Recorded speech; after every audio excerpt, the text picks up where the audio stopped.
How do Ohioans feel about Donald Trump and his acceptance speech last night of the nomination for the Republican Party? Well, it depends on who you're talking to, Amanda. It's basically split, just like the rest of America, where people who already have their minds made up either way are pretty much still feet in sand, and they're not moving anywhere. And otherwise, the folks that are still undecided are still trying to figure it out. The one thing you hear more than anything else is, boy, that was a long talk. It was a 75-minute speech that he did last night. One of the things actually... an hour and 17 minutes. I think they were saying that was the longest speech in 40 years. Something like that, yeah. Hey, Ed, one of the things that we don't seem to be talking about very much at all this week is the security concerns. I know that going into this, a lot of people were thinking that, that we're just expecting these riots to be happening any time. That was just really kind of a moot point all week, wasn't it? Well, I'll tell you, we were scared to death here. We weren't sure really what we were going to get into when you looked at prior conventions. New York and Minnesota, there were arrests in the hundreds. And they were certainly expecting that just because of the divisive nature of politics these days, but also just the tenor of the political discourse now between Trump and Clinton in general. Some of these things have turned violent, so there was a lot of fear that it would turn out to be bad. As it turned out, I've seen the numbers ranging from 23 to 27 arrests, which is nothing. Yeah. I know that we heard Donald Trump give a press conference this morning, and he was congratulating Cleveland on holding a wonderful convention. And you're there in Akron, which I believe is where the Utah delegation actually stayed. They booked hotel rooms all over the place, didn't they? Yeah, they sure did. Imagine if you have 50,000 people come in. I think you'd probably be booking people all around the suburbs around Salt Lake City, too. I mean, that was the experience during the Olympics, right?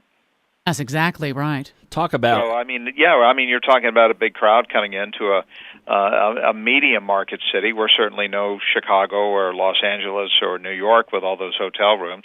We're not a Las Vegas in terms of that being the major industry.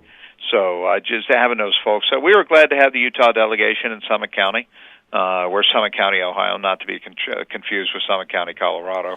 This must have been just a huge focus of your newsroom and other newsrooms around the Akron, the Cleveland area. Talk about a little bit about how you guys have really delved into the fact that the entire world was really looking at Cleveland, Ohio. Sure, but it was also an opportunity for us to kind of showcase some of the things that we think make this place special that people may not be aware of. Cleveland's always had a bad rap. It's been a butt of jokes. Dating back to the day when the river caught fire, and it's had its share of problems. It's definitely a Rust Belt city. It's an area where you haven't seen a great deal of recovery from the recession. We have a lot of houses that are substandard or should be torn down. So that's really an issue. And like many cities, we have an opioid and a heroin crisis that we're trying to deal with. So I think this was an opportunity for the city to put its best face on, and they sure did. You mentioned the Olympics, and it reminds me, Ed, that there were things that we Utahns experienced during the Olympics that the world just couldn't see, things behind the scenes. And I wonder, that must be also true for you there hosting the convention. Does anything come to mind when I say that? Well, there's a couple of things. The two things in general, I think they really did kind of rewrite the security book here with their plan regarding police. They really didn't let things get out of hand.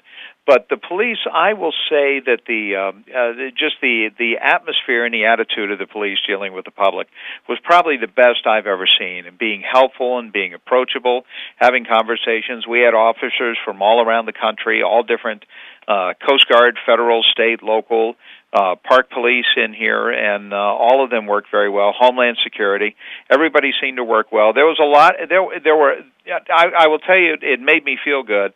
Even traveling around the city, it was not uncommon to see people just go up and shake the hands of officers and those handling security and thank them for being there and thank them for serving to keep us safe. And on the other hand, the police were very outgoing and approachable with people too. And you don't normally see that in a big crowded situation. No, that's beautiful. And we enjoyed very much all the coverage that we saw on television. We thank you for your time this morning, Ed. You bet. Have fun. Say hello to Cheryl. Will do. Ed Esposito, news director at WAKR in Akron, Ohio, giving us the local flavor from a week's worth of amazing coverage there at the RNC.